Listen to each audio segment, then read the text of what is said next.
Assalamualaikum warahmatullahi wabarakatuh.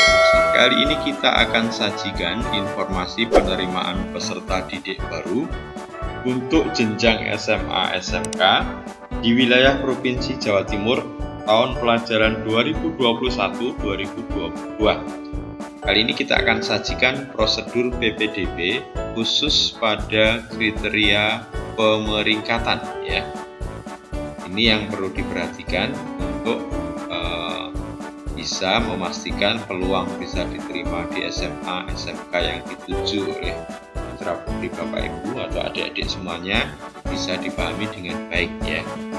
Oke, karena ada beberapa jalur untuk bisa masuk ke SMA SMK di Provinsi Jawa Timur, kita akan sajikan nanti proses pemeringkatan di masing-masing jalur. Jalur yang pertama adalah jalur afirmasi ya. Yang perlu diperhatikan, apabila pendaftar melebihi kuota daya tampung atau pagu sekolah, maka nanti pemeringkatan berdasarkan urutan. Yang pertama yang dilihat adalah jarak domisili terdekat ya. Jadi kalau kuotanya melebihi daya tampung, nanti yang diadu adalah yang paling dekat, nanti yang akan diprioritaskan dalam penerimaan. Kalau misalkan jaraknya sama, maka nanti yang kedua adalah usia calon peserta didik yang lebih tua yang diprioritaskan. Dan yang ketiga, kalau masih juga sama usianya, adalah waktu pendaftaran. Sehingga ini perlu diperhatikan ya. Jadi untuk jalur afirmasi, jika kuota melebihi daya tampung, yang pertama yang akan dilihat adalah jarak domisili terdekat yang diprioritaskan. Kalau ternyata sama, maka usia calon peserta didik yang lebih tua yang diprioritaskan. Terakhir, waktu pendaftaran. Tentu yang duluan mendaftar itu yang diprioritaskan. Bagaimana dengan jalur perpindahan tugas orang tua? Ya, ini kriterianya sama ya untuk pemeringkatannya jika kuota daya tampung, jika pendaftar melebihi kuota daya tampung. Jadi yang pertama adalah jarak domisili terdekat, kemudian usia calon peserta didik yang lebih tua yang diprioritaskan, dan waktu pendaftaran yang lebih dulu mendaftar yang diprioritaskan. Jadi sama ya dengan jalur afirmasi. Selanjutnya adalah untuk jalur prestasi perlombaan. Untuk jalur prestasi hasil perlombaan, nanti jalur ini didasarkan berdasarkan urutan. Yang pertama bobot prestasi atau scoring, kemudian kalau sama nanti dilihat rata nilai raport, kalau masih sama juga baru usia calon peserta didik yang lebih tua yang diprioritaskan. Sehingga nanti Bapak Ibu putra putrinya yang mendaftar lewat jalur prestasi bisa dicek ya scoringnya. Kalau prestasi yang diperoleh melalui berjenjang individu, maka nanti bisa dilihat di tabel ini. Misalkan juara 1 tingkat kabupaten kota itu skornya sama dengan 16 ya. Kalau sampai internasional berjenjang ya, itu internasional. Yang berjenjang ini contohnya misalkan Olimpiade Sains Nasional, mulai dari kabupaten kota, kalau misalkan lolos lagi ke provinsi, lolos lagi ke nasional, lolos lagi ke internasional, itu yang dimaksud ya berjenjang. Kemudian untuk skor prestasi berjenjang bergu dan skor prestasi tidak berjenjang individu ya. Jadi ini dianggap sama ya, bergu atau yang tidak berjenjang tapi individu. Jadi kalau juara 1 kabupaten kota nilainya 8, berikutnya juara 2 4, juara 3 2 dan seterusnya sampai internasional.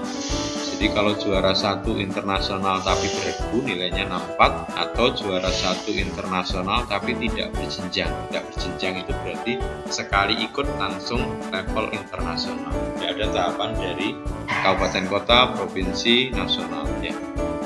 Kemudian prestasi tidak berjenjang bergu. Jadi kalau yang di atas tadi adalah prestasi berjenjang bergu. di bawah ini adalah prestasi berjenjang ya, tapi prestasi tidak berjenjang tapi beregu, nilainya lebih kecil lagi ya. Untuk kabupaten kota nilainya 4, juara 1, juara 2, juara 3, 1. Kalau internasional itu tidak berjenjang tapi beregu, itu 32 dan seterusnya. Kemudian skor khusus habis Quran ya. Nanti sertifikat dikeluarkan oleh pondok pesantren atau lembaga tahfidzul Quran dan dilegalisir oleh kantor Kemenak kabupaten kota dengan ketentuan untuk hafidz 5 sampai dengan 9 juz itu skornya 16, 10 sampai dengan 19 itu 32, 20 sampai 29 64 dan hafal 30 juz 120. Berikutnya untuk jalur zonasi nanti pemeringkatannya berdasarkan ya jarak domisili terdekat, usia calon peserta didik yang lebih tua kalau masih sama waktu pendaftaran. Jadi untuk jalur zonasi yang dipakai pemeringkatan yang pertama adalah domisili ya, yang paling dekat yang diprioritaskan. Kalau jaraknya sama baru usia calon peserta didik yang lebih tua yang diterima kalau masih sama waktu pendaftaran. Selanjutnya untuk jalur prestasi nilai akademik atau nilai raport ya. Nanti pemeringkatannya didasarkan pada jumlah nilai akhir. Jika jumlah nilai akhir sama, maka diperingkat berdasarkan urutan perolehan rata nilai raport mata pelajaran yang diutamakan. Yang pertama adalah pendidikan agama dan budi pekerti, kalau masih sama PPKN, masih sama lagi bahasa Indonesia, masih sama matematika, masih sama IPA, masih sama IPS, dan masih sama berikutnya bahasa Inggris. Kalau ini juga masih sama, maka nanti ditentukan berdasarkan mana yang lebih dulu melakukan pendaftaran. Jadi itu adalah ketentuan pemeringkatan untuk menentukan prioritas diterimanya pada tiap-tiap jalur, yang intinya untuk jalur afirmasi perpindahan tugas orang tua itu sama ya. Prioritas yang pertama adalah domisili, kemudian usia calon peserta didik yang lebih tua dan waktu pendaftaran.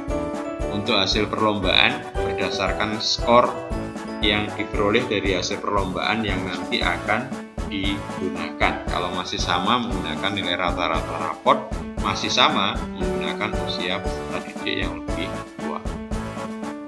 Untuk jalur zonasi itu tentu yang pertama dilihat adalah domisilinya, yang paling dekat yang diprioritaskan, usia calon peserta didik yang lebih tua jika jaraknya sama, masih sama juga nanti waktu pendaftaran. Dan terakhir untuk jalur prestasi nilai raport itu yang diprioritaskan adalah jumlah nilai akhir. Kalau masih sama dilihat prioritasnya dari mulai nilai pendidikan agama, PKN, bahasa Indonesia, matematika, IPA, IPS, bahasa Inggris. Masih sama juga baru waktu pendaftaran yang lebih dulu yang diprioritaskan. Oke, semoga bisa dipahami dan jadi bekal untuk bisa memilih yang tepat. Terima kasih. Wassalamualaikum warahmatullahi wabarakatuh.